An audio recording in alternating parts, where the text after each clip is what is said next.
Saya mau tanya pembahasan minggu lalu tentang sihir. Yang saya tangkap dari penjelasan Ustadz, orang yang minta diruqyah tidak termasuk dalam hadis 70.000 orang yang masuk surga tanpa hisab. Ruqyah menurut penjelasan Ustadz adalah yang tidak syar'i. Berarti orang yang minta ruqyah tidak syar'i, tetapi tetap bisa masuk surga walaupun dihisab.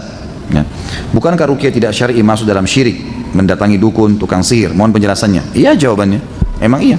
Kan orang yang melakukan sihir itu melakukan dosa besar. Ya. Artinya dia kalau meninggal tetap akan dihisab oleh Allah Subhanahu Wa Taala. Bisa diampuni, bisa tidak, kan itu. Memang begitu hukumnya. Sama melakukan sihir, ya, kecuali kalau dia sudah sampai pada tingkat melakukan kesyirikan lain, sudah sampai pada hal-hal yang syirik, sudah sampai menyembah syaitan, sudah sampai pada sembelihan yang memang jauh dari agama Islam, sudah keluar, maka itu lain, sudah sampai kekufuran gitu.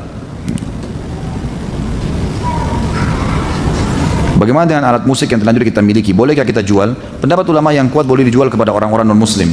Kemudian uangnya digunakan untuk sedekah di jalan Allah Subhanahu Wa Taala. Saya punya kakek yang terkena sihir dan apa ini? Tidak jelas ya. Seperti orang stres maupun sakit jiwa. Kami sekeluarga sudah mencoba secara medis juga kepada psikolog maupun ustadz dan terus berdoa. Beberapa ustadz yang kami datangi menjelaskan bahwa beberapa jin di tubuhnya kakak saya. Pertanyaan saya itu, apakah bisa ruqyah jarak jauh oleh seorang ustadz? Kalau ruqyah jarak jauh, kalau melalui telepon, ya, dia dengar suaranya, itu masih ada yang membolehkan. Ya, itu masih dibolehkan. Tapi kalau misalnya duduk di sini, kemudian dia baca ruqyah, niatkan orang rumah sana, itu nggak ada. Itu nggak boleh, gitu kan? Adakah pengaruh umur jin terhadap kekuatan terhadap ruqyah? Saya tidak pernah tahu masalah ini, tapi setahu saya tidak. Insya Allah tidak. Jadi peruqyah itu makin soleh dia, maka makin besar pengaruh bacaannya. Apalagi kalau dikuatkan dengan pasien juga memperbaiki keadaannya secara ibadah, maka lebih kuat lagi. Bagaimana membersihkan rumah dari pengaruh jin-jin? Karena kakak saya tidak sadar atau kurang sadar lagi untuk membaca Al-Quran.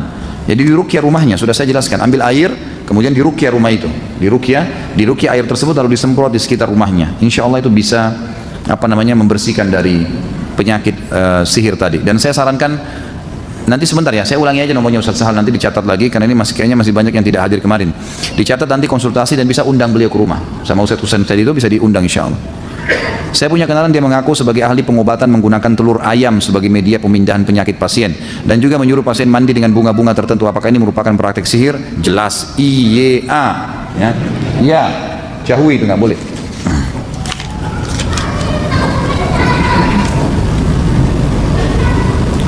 Dalam waktu diruqyah, apa ciri-ciri yang terkena gangguan? Apakah teriak-teriak atau diam saja?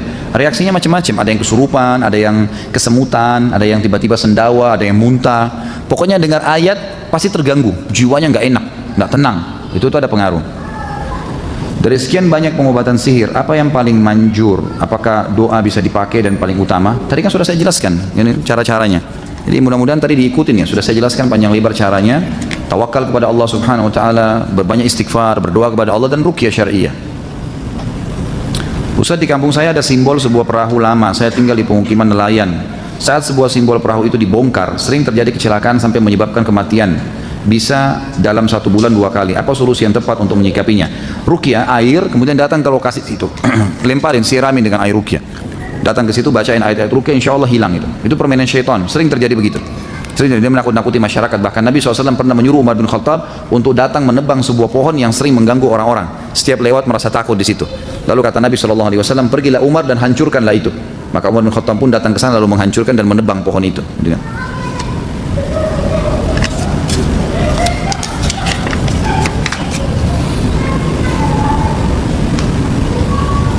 Apa tidak punya anak juga termasuk karena gangguan jin? Bagaimana meruqyahnya? Bisa terjadi. Jadi bukan berarti dia tidak subur, mungkin dia subur, suaminya juga baik gitu kan, normal saja.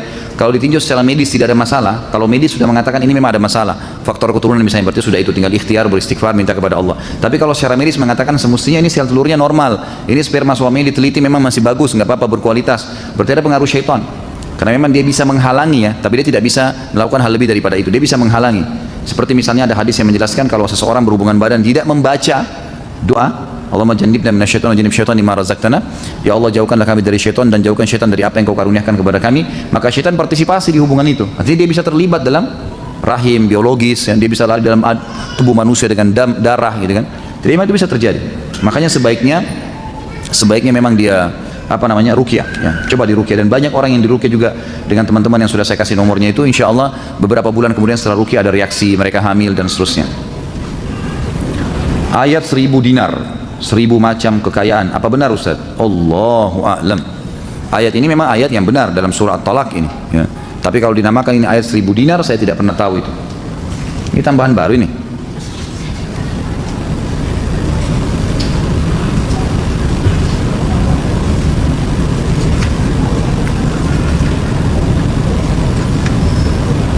Alhamdulillah, semua tidak sesuai dengan tema.